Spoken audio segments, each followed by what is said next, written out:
Hey, so why don't you take this video to go into an application of functions, and particularly how Amazon and all other tech companies use them to build their business.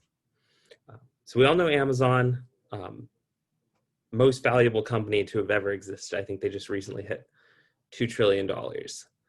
And their, their value would have been impossible without um, being able to use functions smartly. Um, so Amazon wants to collect all your info and wants to know everything about you. Um, Relevant info is everywhere from name to purchases, and so much more that is just picking up things like Amazon echoes.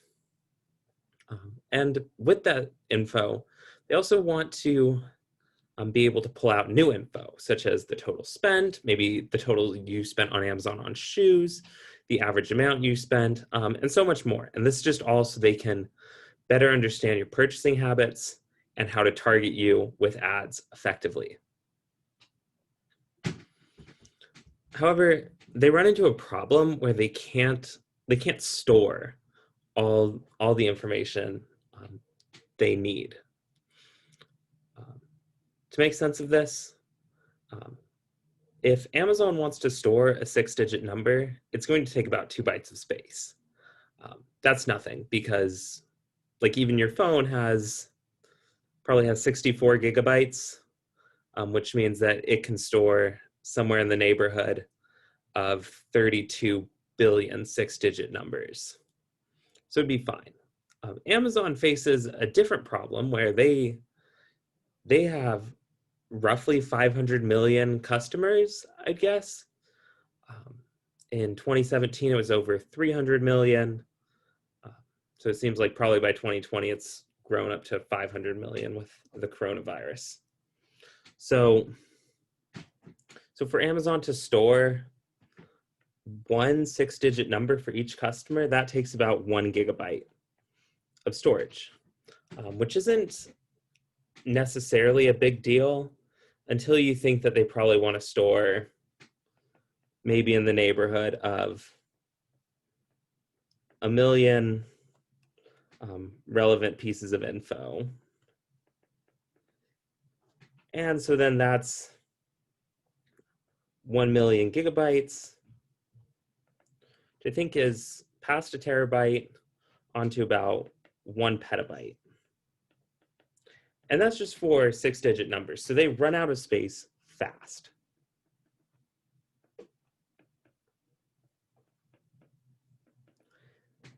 Instead, what they're going to do is use functions to create data on the fly from pieces of data that they already have before. So instead, they create databases that store basic information, the basic stuff like your customer ID, your name,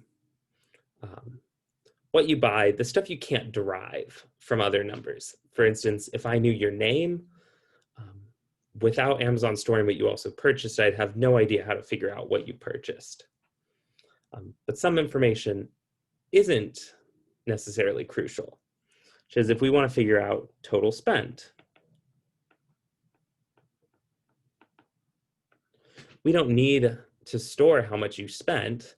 Instead, if we just store all the purchases a person made, then we can figure out from that how much they spent. And that's pretty easy to write a function for.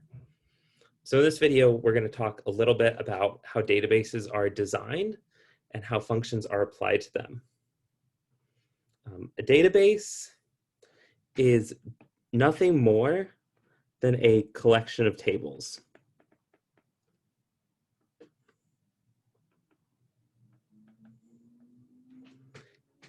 And Amazon and all other companies use something called a relational database, which means that each table is related to each other in another way. So every table is linked. And we'll see what that looks like in a second. So maybe the first table you'd have for Amazon is a product table, where to each item you sell on Amazon, you assign it a product ID. And then in that table, we'll also be interested in storing a product name. So for instance, we want to know that we're selling an iPhone or a camera. We'll also want to know price and probably give it a category as well. So an iPhone might be filed under tech, camera might be filed under image, backpack maybe under gear. That way, when you're looking through items on their website, you'd be able to filter by category. Then we would also have a customer table that keeps track of who all the customers are. And so to each customer, we'd give a customer ID and then store the names of the customer, where they're located, because we need to be able to send items to those people.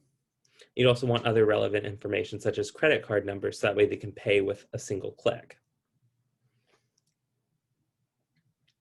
And the final and third crucial table is going to be the orders, where in orders, it's just a 4-column table where we store order ID.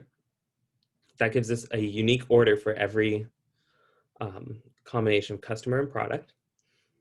So we have an order ID, and that order ID gives us a customer number or a customer ID, which allows us to return to who the customer is, and a product ID associated with it that allows us to see what the customer bought. And finally, a quantity. So if we're looking at this table, we have our customer ID as 1. So that means that we have Sally. We have a product ID of 1, so that tells us that Sally bought an iPhone. And a quantity of 2. So we really have 2, that she purchased 2 iPhones. And in this way, we can store repetitive information, such as we have a second order ID 2, that also tells us that Sally ordered 3 backpacks ordered a backpack with product ID 3 and ordered 1 of them. Then with these 3 tables, we can actually define a function, a total spent function that inputs a customer name and outputs a number. So we might say TS of Sally. And then to define TS of Sally, that's going to work in a couple steps. We're going to find Sally's customer ID. Then, in the customer table, then find all order ID and quantity and product ID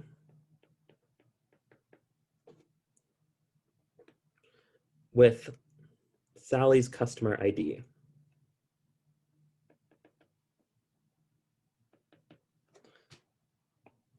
So that would then return to us an order ID. Or I guess we don't even need the order ID, will be redundant. We can get away with just knowing quantity and product ID. So we would return a quantity of 2 and a product ID of 1.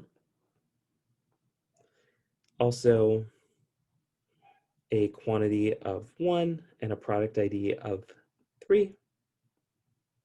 And this is just all coming from the table right above, where we're looking at quantity and also looking at product ID. And finally, 1 and 1. So that's going to tell us 2 times 1. So then 2 iPhones, 1 by 3, so 1 backpack.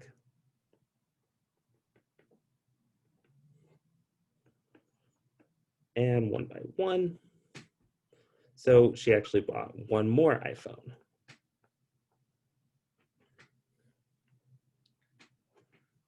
Then we go to product table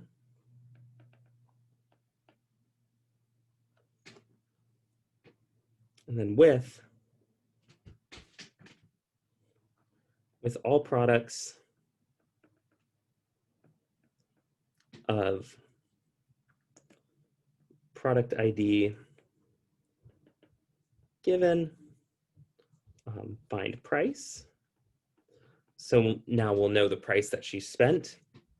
And so then we'd have our quantity 2 times the price of iPhones, which if we scrolled up was 500. And we also see that the backpack is 40. So 1 backpack times $40 plus 1 more iPhone. And we sum that all up. So that'll give us $1,540 spent. And then we could plug in Sam's name and find out how much he spent, or any other customer that would appear in the customer name. And it would return that. This function is written in grueling detail. It's actually very simple to do in a programming language called SQL, which is one of the most in-demand languages right now for anyone working in either administration or as a developer.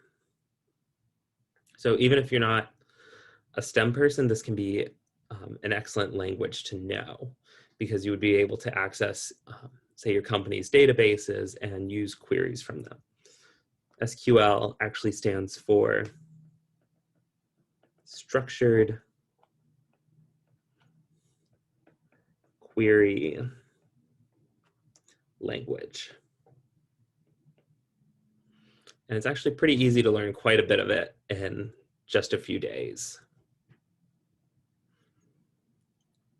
All right, so I hope this was a good introduction to some other applications of functions, and I hope you enjoy it. All right, signing off now.